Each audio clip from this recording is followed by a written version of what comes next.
Hello, जय हिंद दोस्तों। कैसे हैं? आशा करता हूँ आप सभी लोग स्वस्थ होंगे, अच्छे होंगे, बढ़िया होंगे।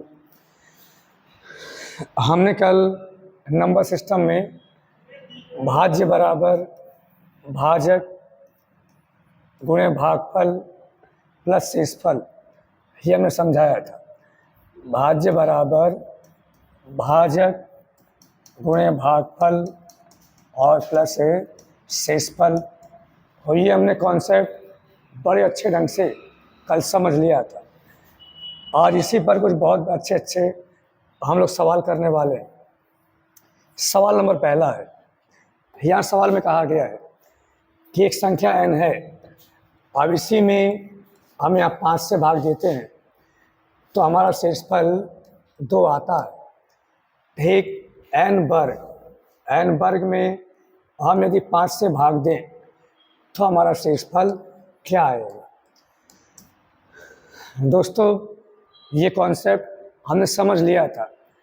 अगर हमारा भाजक सेम है, अगर हमारा भाजक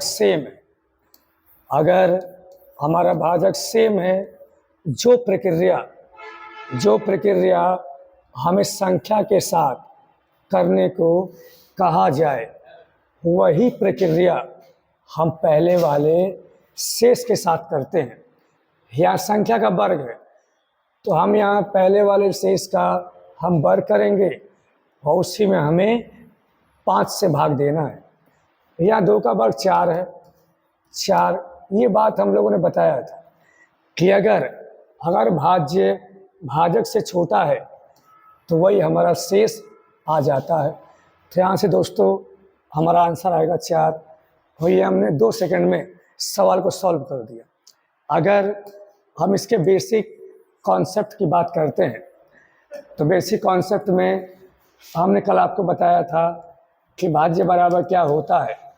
भाज्य बराबर होता है भाजक गुणे भागफल और प्लस शेषफल। अब यहाँ भाज्य क्या है? n संख्या है, ये आपका भाज्य हो गया। भाजक क्या है? भाजक आपका 5 है। आप भाग देंगे, कोई ना कोई भागफल आएगा, मैंने k मान लिया। और यहाँ पे शेष कितना है? यहाँ पे शेष आपका 2 है। यहाँ संख्या को वर्ग किया गया है।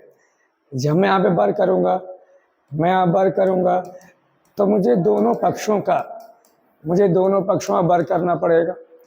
ठीक, मैंने इसका वर्ग किया, ये आ गया 25k square, a square plus b square और प्लस 2ab प्लस 2, a की वैल्यू 5k और b की वैल्यू 2। और हमें इसमें किससे भाग देना है? बोलेंगे सर सेम नंबर 5 से भाग देना है। जब मैं 5 से भाग दूंगा, ये बात हमने कल बताया था, अगर प्लस या माइनस से हमारे नंबर जुड़ते हैं या गुणा में होते हैं, हमें सही में भाग देना पड़ता है। ये वैल्यू कट गई, यहाँ पे शेष 0 आएगा, ये वैल्यू भी कट जाएगी, यहाँ भी शेष 0 आएगा, ये आपका केवल 4 बचेगा। 4 क्या है? 4 पहले वाले शेष का वर्ग है ना? तो वही हमको समझना है। अगर संख्या का वर्ग किया गया है, हमें कुछ नहीं करना, हमें पहले वाले शेष का ही हमें वर्ग कर देना है। बस एक बात का ध्यान देना है कि हमारा जो भाजक है, हमारा भाजक सेम होना चाहिए। अगला क्वेश्चन लेते हैं। यहाँ सवाल में कहा गया है किसी संख्या को 36 से भाग दें तो हमारा शेषफल 19 आता है। उसी संख्या को 12 से भाग देने पर हमारा शेषफल क्या आएगा? ये दोस्तों हमने कल समझा था, कोई संख्या है और उसमें हमने 36 से भाग दिया, हमारा शेष क्या आ गया? हमारा शेष आया 19। ठीक, अगर उसी संख्या में अब 12 से भाग देना है, कल मैंने एक बात बताया था, अगर भाजक अलग है, अगर भाजक हमारा अलग है तो हमें इस बात पे ध्यान देना है कि ये भाजक अगर पहले वाले भाजक का एक फैक्टर है, पहले वाले भाजक का एक फैक्टर है, तो हम पहले वाले शेष में ही हम यहाँ भाग दे देंगे और यहाँ पे शेष कितना आएगा, हमारे यहाँ पे शेष आ गया 7। हमारा शेष कितना आ गया 7। 10 सेकंड में हम सवाल सॉल्व कर लेंगे।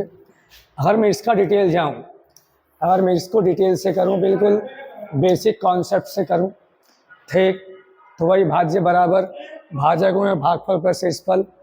अब यहाँ पे भाज्य कितना है, भाज्य n है, हमने किससे भाग दिया है, 36 से भाग दिया है, कोई ना कोई भागफल आएगा, k हो गया। और यहाँ पे शेष कितना है, यहाँ पे शेष 19 है। अब इसी नंबर में हमको भाग देना है 12 से। दोस्तों जैसे ही मैंने 12 से भाग दिया, ये 12 का मल्टीपल है, ये वैल्यू कट गया, यहाँ से आ गया शेष 0। अब फिर से वही बचा जो मैंने आपको बताया था अभी, राइट, वही बचा है। मैंने क्या बताया था, अगर भाजक अलग है और भाजक हमारे पहले वाले भाजक का फैक्टर है, तो हमें पहले वाले शेष में ही भाग देकर हम अपना आंसर निकाल लेंगे। ये बात यहाँ पर प्रूफ हो जाती है। अगला क्वेश्चन लेते हैं। अगला क्वेश्चन ये है कि भाग के प्रश्न में एक विद्यार्थी 36 के बदले 63 को भाजक के रूप में लेता है और उसका उत्तर 24 आता है। ध्यान देना, भाग के प्रश्न में जो उत्तर होता है वही हमारा भागफल होता है। ठीक, भाग के प्रश्न में जो उत्तर होता है वही हमारा क्या होता है, वही हमारा भागफल होता है। यहाँ सवाल में साफ कहा है, यहाँ सवाल में कहा गया है भाग के प्रश्न में एक विद्यार्थी 36 के बदले 63 को भाजक के रूप में लेता है। यहाँ ध्यान दीजिएगा, अगर संख्या n है, अगर संख्या n है, हमने यहाँ पे संख्या क्या मान लिया, हमने संख्या मान लिया n है, और इसी संख्या में अब 36 के बदले 63, यानी कि हमने 63 से भाग दिया, तो हमारा आंसर क्या आया, हमारा आंसर आया 24। सवाल में कहा गया एक भाग के प्रश्न में 36 के बदले 63 को हमने भाजक के रूप में लिया है। अब संख्या मैंने n मान ली, अब इसी में मैं 63 से भाग दिया, तो हमारा आंसर कितना आया, 24 आया। तो यहाँ से संख्या की वैल्यू कितनी हो गई, संख्या की वैल्यू हो गई 63 गुणे 24, राइट। अब हमको क्या निकालना है, हमको सही उत्तर निकालना है। ये आ गई संख्या। अब इसी संख्या में हमको भाग देना है 36 से, तो यहाँ से क्या आएगा, यहाँ से हमारा सही उत्तर आएगा, राइट। यहाँ से हम देखते हैं 9 सत्ते 63 और 9 चौक 36, 4 संग 24, 6 सत्ते 42, ये हमारा आंसर आ गया मात्र 2 सेकंड में। आइए देखते हैं अगला क्वेश्चन। अगले क्वेश्चन में कहा गया है भाजक भागफल का 12 गुना है। एक यहाँ देखते हैं क्या है, ये जो भाजक है, ये भाजक भागफल का कितने गुना है, भाजक भागफल का 12 गुना है, और शेष का कितना है, ये शेष का 5 गुना है। ठीक, सवाल में कहा गया है। अब यहाँ पे शेषफल कितना 36 है, यहाँ दोस्तों क्षेत्रफल कितना 36 है, यानी 5 गुणे 36। ठीक, ये भाजक बराबर भागफल, जो भाजक है ये भागफल का 12 गुना है और ये शेष का 5 गुना है। शेष की वैल्यू 36 है, तो मैंने शेष के स्थान पर रख दिया 36। अब इस सारी की सारी वैल्यू बराबर, सारी वैल्यू बराबर है। यहाँ से भाजक की वैल्यू कितना आ गया, 36 पंजी 180, तो यहाँ पे भाजक कितना आ गया, ये 180 आ जाता है। यहाँ दोस्तों भागफल गुणे 12, ये वैल्यू किसके बराबर है, 5 गुणे 36 के। यहाँ से 12 तिहाई 36, 3 पंजे 15, यहाँ पे भागफल की वैल्यू कितना आ गया, 15 आ गया। और शेष सवाल में दिया है, शेष की वैल्यू 36 हमें सवाल में पहले से दिया है। हमें संख्या निकालना है। यहाँ दोस्तों संख्या का मतलब भाज्य है, जिस नंबर में हमें भाग देना होता है भाज्य है, वही संख्या है।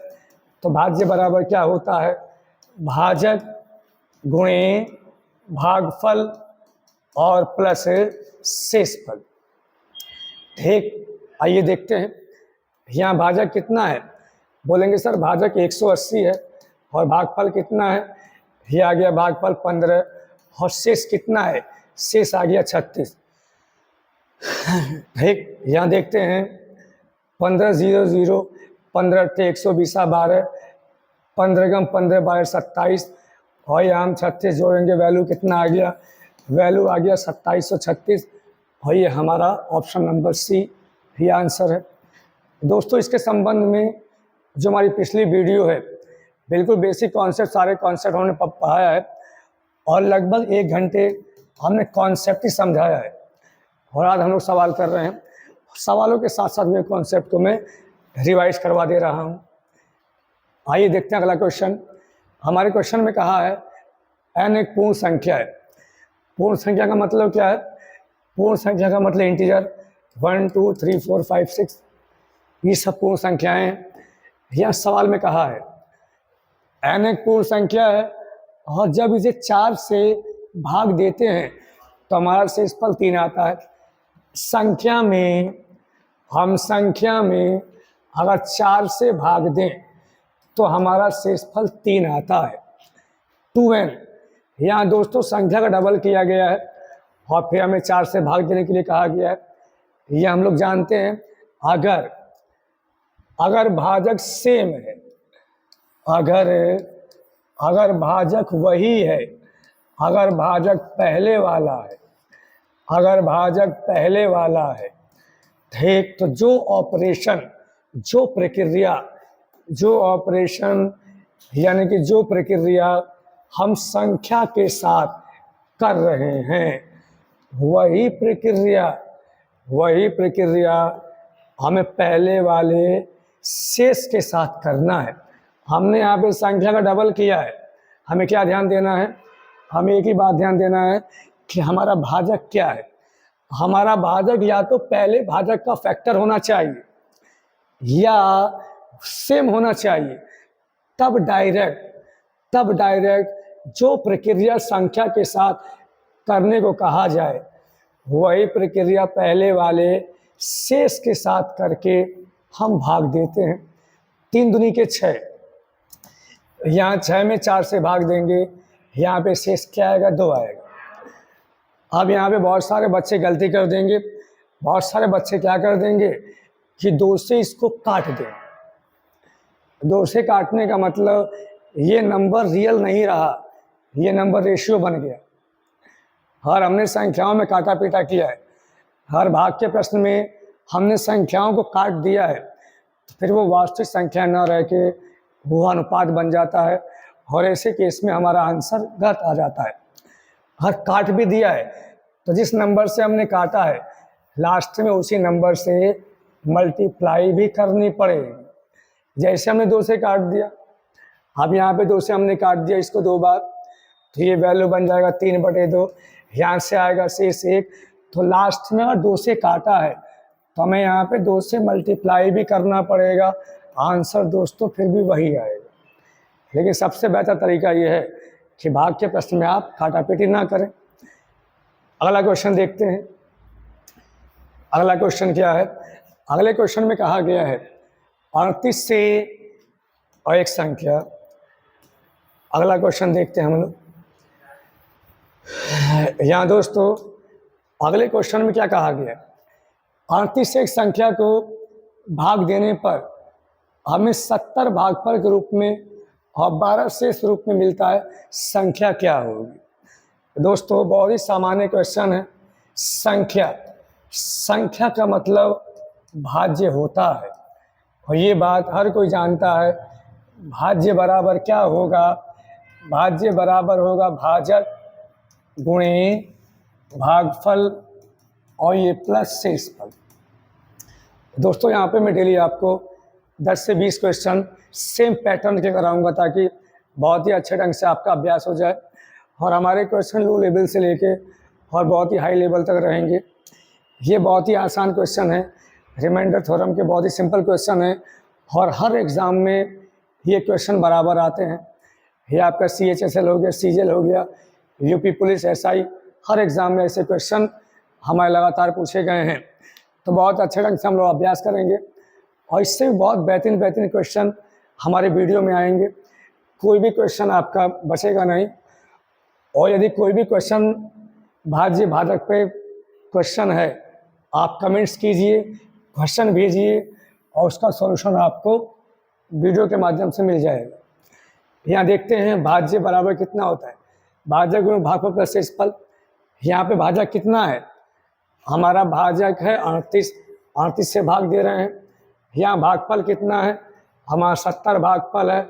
और शेष कितना है, शेष हमारा 12 है। दोस्तों यहाँ पे ऑप्शन, हमारे ऑप्शन कुछ इस प्रकार दिए गए हैं कि हमें इसको सॉल्व भी नहीं करना, हमें इकाई का अंक मैच कर देना है।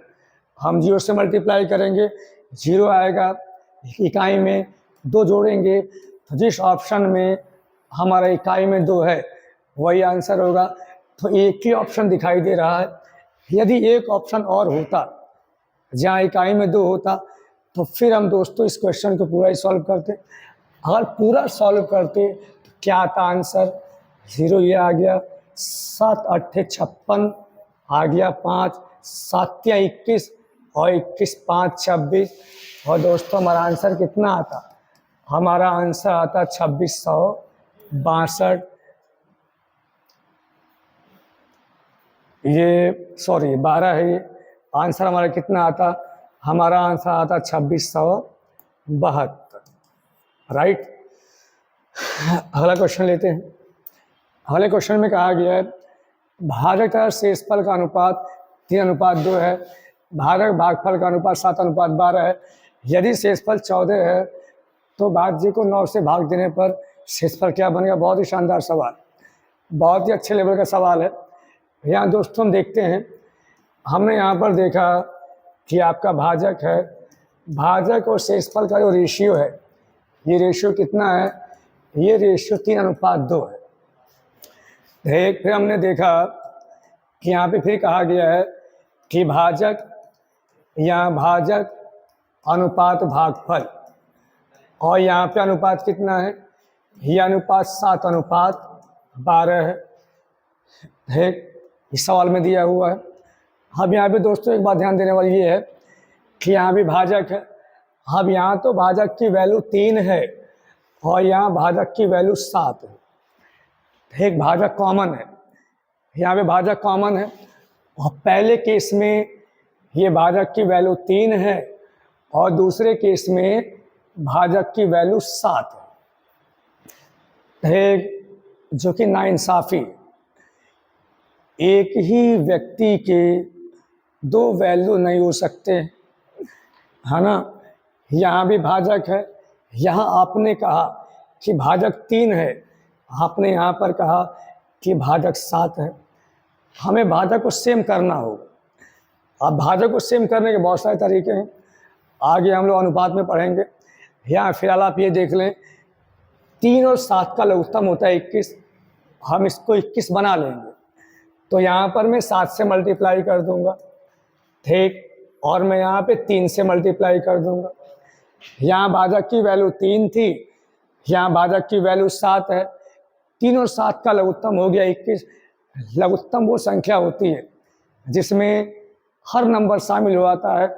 हम जिस नंबर की बात करते हैं तो हमें 3 और 7 को शामिल करना है, तो हमने इसका एलसीएम लिया, एलसीएम बना 21, यानी कि हम भाजक को 21 बना लेंगे। तो मैंने यहाँ पे 7 से मल्टीप्लाई किया तो ये आ गया 7 × 21 और अनुपात 7 दूनी के 14 आ गया। और यहाँ से कितना आ गया, यहाँ से भाजक की वैल्यू 21 आ गई और हमारे भागफल की वैल्यू ये आ गई 36। अब दोस्तों यहाँ पे एक बात समझना है, हमारे सवाल में, अब सवाल में ये बात क्लियर हो चुकी है। अगर मैं इनका सीधे सीधे मैं इनका रेशियो लूँ, भाजक का रेशियो लूँ और मैं यहाँ पे भागफल और फिर मैं यहाँ पे शेष का रेशियो लूँ, यहाँ देखिएगा भाजक की वैल्यू कितना है, यहाँ भी 21, यहाँ भी 21, ये आ गया 21। और ये भागफल कितना है, यहाँ भागफल 36 है आपका, ये आ गया 36। और शेष कितना है, ये शेष 14 है, ये आ गया 14। अब हमारे क्वेश्चन में क्या कहा गया है कि वास्तव में शेष 14 है। अब यहाँ से भी 14 है, तो भाई साहब 14 की वैल्यू 14 हो गई, तो यहाँ से 1 की वैल्यू 1 हो गई।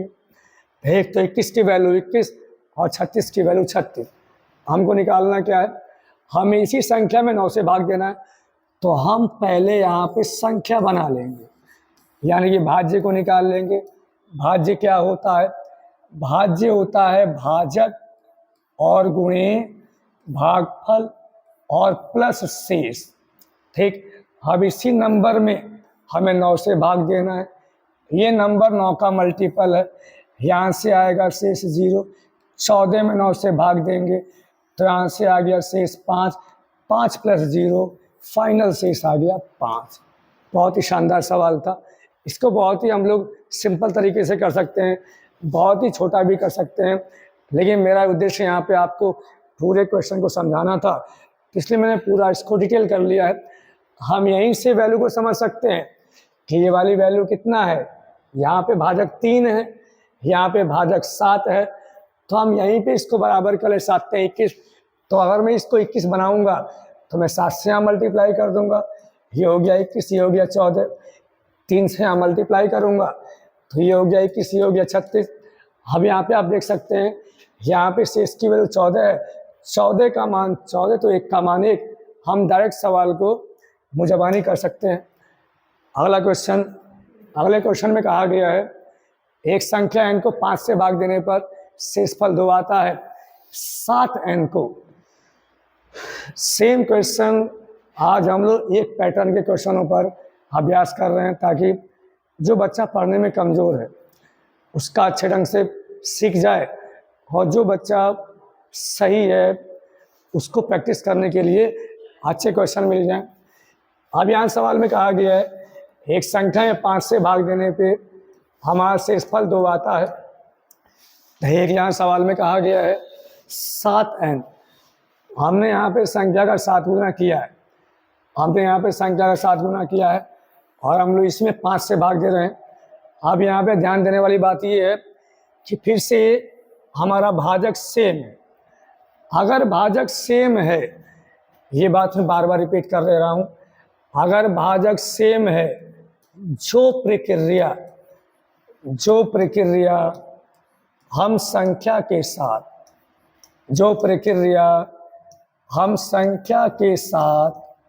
कर रहे हैं, जो प्रक्रिया हम संख्या के साथ कर रहे हैं, वही प्रक्रिया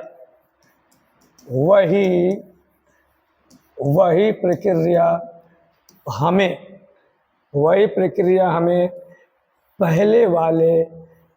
पहले वाले शेष के साथ करना है, पहले वाले शेष के साथ करना है। यहाँ देखते हैं ऐसा कब करेंगे। ऐसा उस केस में करेंगे जब हमारा भाजक सेम है, यहाँ भी भाजक 5 है, यहाँ भी भाजक 5 है, हमने संख्या को 7 गुना किया, तो हम यहाँ पे शेष का हम 7 गुना कर देंगे, और जिससे भाग देने के लिए कहा गया है हम भाग देंगे। 7 दूनी के 14, 14 में 5 से भाग देंगे, 5 दूनी के 10, और हमारा शेषफल क्या आएगा 4। ठीक, ये रहा आंसर। और बिल्कुल बेसिक से मैं इसको कई बार समझा चुका हूँ। जो प्रक्रिया, हमें इस बात पे ध्यान देना है, अगर भाजक सेम है, जो प्रक्रिया संख्या के साथ किया गया है, वही प्रक्रिया पहले वाले शेष के साथ हमें करना। ठीक है, अगला सवाल देखते हैं। यहाँ सवाल में कहा गया भाजक भागफल का 15 गुना है। यहाँ देखते हैं ये जो भाजक है, अब ये किसके बराबर है? ये जो भाजक है ये भागफल के 15 गुने के बराबर है, और यही भाजक किसके बराबर है? यही भाजक शेष के 3 गुने के बराबर। ठीक, अब यहाँ से शेष की वैल्यू कितना है? शेष की वैल्यू 40 है, 40 तिहाई 120, ये आ गया 120। अब सारी की सारी वैल्यू बराबर है, तो यहाँ से भाजक की वैल्यू कितना हो गया? 120 हो गया। अब ये किसके बराबर है? ये भागफल के 15 गुने के बराबर है, तो यहाँ से भागफल की वैल्यू आ जाएगी 8। 15 अट्ठे 120, तो यहाँ से भागफल कितना आ गया? आ गया 8। हमें क्या निकालना है? हमें भाज्य निकालना है। भाज्य बराबर क्या होता है? भाज्य बराबर होता है भाजक गुणे भागफल प्लस शेषफल। तो यहाँ भाजक कितना है? भाजक 120 हो गया। ठीक, भागफल कितना है? 8 है। और शेष कितना है? हमारा शेष 40 है। 12 अट्ठे 96, ये वैल्यू कितनी? 960 आ गई। और प्लस के 40, तो यहाँ से वैल्यू कितनी आ गई? यहाँ से वैल्यू आ गई 1000। बहुत ही सिंपल क्वेश्चन है। भाजक भागफल का 15 गुना है और ये शेष का 3 गुना है। अब यहाँ पे शेष की वैल्यू 40 है। 40 यहाँ 120। अब ये भाजक कितना हो गया? ये 120 हो गया। और ये किसके बराबर है? ये भागफल का 15 गुना है। तो यहाँ से भागफल की वैल्यू 8 हो गई। अब ये भाज्य बराबर भाजक गुणे भागफल प्लस शेषफल, और यहाँ से वैल्यू आ गया। हमारी संख्या कितनी आ गई? 1000 आ गई। अगला क्वेश्चन लेते हैं। यहाँ सवाल में कहा गया है 38 से भाग देने, हाँ 38 से भाग देने पर हमारा भागफल 24 शेष 13। बहुत सिंपल क्वेश्चन। यहाँ देखते हैं, हमें भाज्य निकालना है। भाज्य बराबर क्या होता है? भाजक गुणे भागफल और प्लस शेषफल। ठीक, आगे सॉल्व करने की सिंपल कैलकुलेशन है। अगला क्वेश्चन लेते हैं। यहाँ सवाल में कहा गया है, ऐसा क्वेश्चन हमने अभी किया है, एक संख्या में 7 से भाग दिया और यहाँ पे शेषफल 3 आया। अब इसी संख्या के 5 गुने में हमें 7 से भाग देना है। भाजक सेम है। अगर भाजक सेम है, जो प्रक्रिया संख्या के साथ किया गया है, हम वही प्रक्रिया पहले वाले शेष के साथ करेंगे। और फिर हमें 7 से भाग दिया, 3 पंजे 15, 7 दूनी के 14, यहाँ से आएगा शेष से। ठीक, अगर इस सवाल में ये कहा होता, इस सवाल में ऐसे कहा होता कि संख्या के वर्ग में 7 से भाग देने पर क्या शेष आता? कोई दिक्कत नहीं। यहाँ भी भाजक 7, यहाँ भी भाजक 7 सेम है। हमने संख्या का वर्ग किया है, तो हम केवल पहले वाले शेष का ही वर्ग करके हम 7 से भाग देकर आंसर निकाल लेते। ठीक, अगर ये कहा होता कि संख्या के वर्ग में 3 जोड़कर 7 से भाग देना है, तो यही प्रक्रिया हम पहले वाले शेष के साथ करते। यानी कि अगर भाजक सेम है, जो प्रक्रिया संख्या के साथ करने को कहा गया है, वही पहले वाले शेष के साथ हमें करना है। अगला क्वेश्चन देखते हैं। यहाँ सवाल में कहा गया है, एक संख्या में 6 से भाग देने पर हमारा शेषफल कितना आता है? 5 आता है। यहाँ पे संख्या का 9 गुना किया गया है और फिर 6 से भाग दिया गया। यहाँ भी हमारा क्या है? भाजक सेम है। अगर भाजक सेम है, जो प्रक्रिया हमने संख्या के साथ किया है, वही प्रक्रिया पहले वाले हमें शेष के साथ करना है। यहाँ पे संख्या का 9 गुना किया गया है, हम पहले वाले शेष का 9 गुना करेंगे और फिर हम 6 से भाग देंगे। 9 पंजे 45, और यहाँ हमने 6 से भाग दिया, 6 सत्ते 42, और हमारा शेषफल क्या आया? 3 आया दोस्तों। अगला क्वेश्चन देखते हैं। अगले क्वेश्चन में क्या कहा गया है? अगला क्वेश्चन ये है, एक संख्या को हमने 7 से भाग दिया है, एक संख्या को 7 से भाग दिया और यहाँ पे शेष क्या आया? यहाँ पे शेष 6 आया। अब m का वर्ग, यहाँ संख्या का वर्ग किया गया है, फिर हमें 7 से भाग देना है। यहाँ देखिएगा, फिर से हमारा भाजक सेम है, फिर से हमारा भाजक सेम है।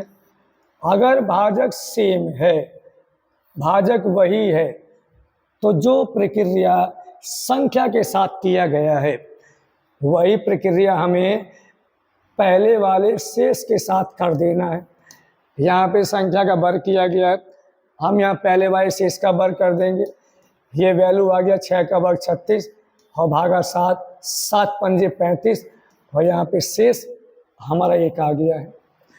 अगला क्वेश्चन लेते हैं। यहाँ सवाल में कहा गया है n को 7 से भाग देते हैं तो हमारा शेषफल 3 आता है।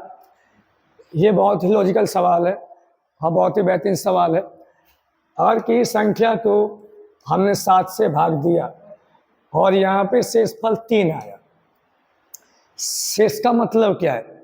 शेष का मतलब है भाग देने के बाद जो बचा हुआ है वही शेष है।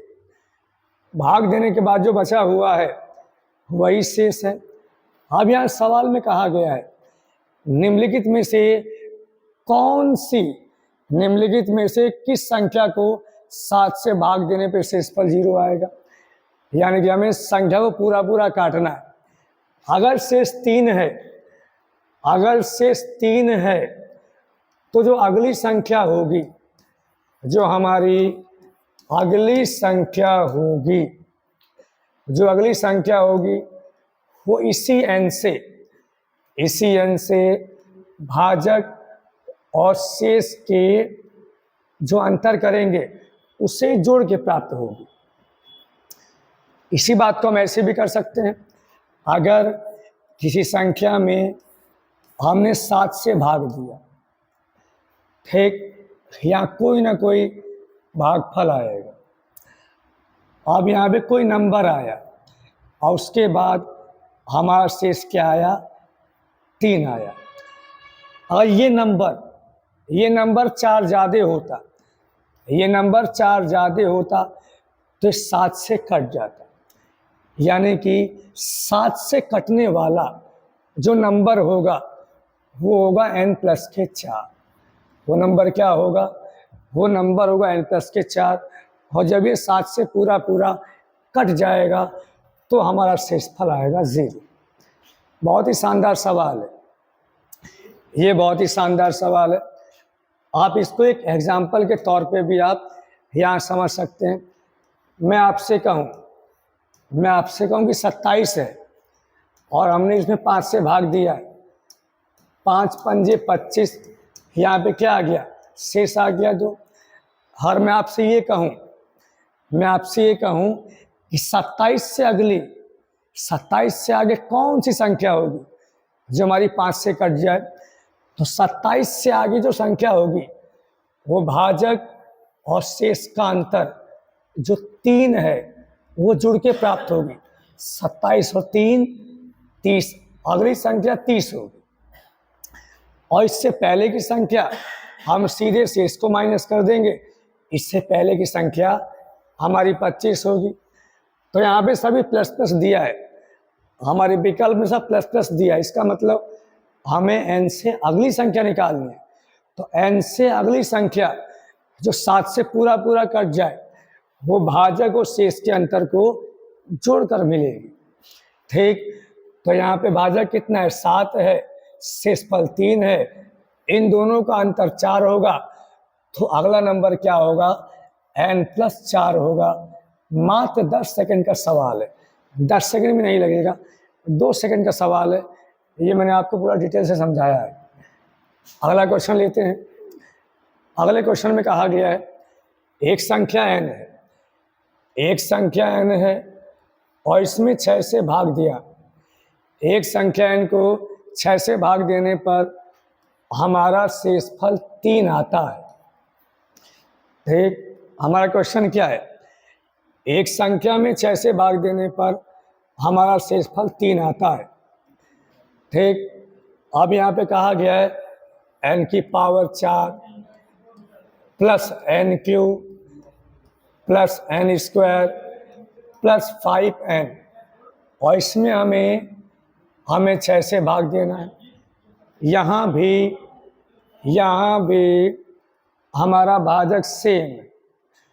अगर हमारा भाजक सेम है, जो प्रक्रिया हमने संख्या के साथ किया है वही प्रक्रिया हमें पहले वाले शेष के साथ करना है।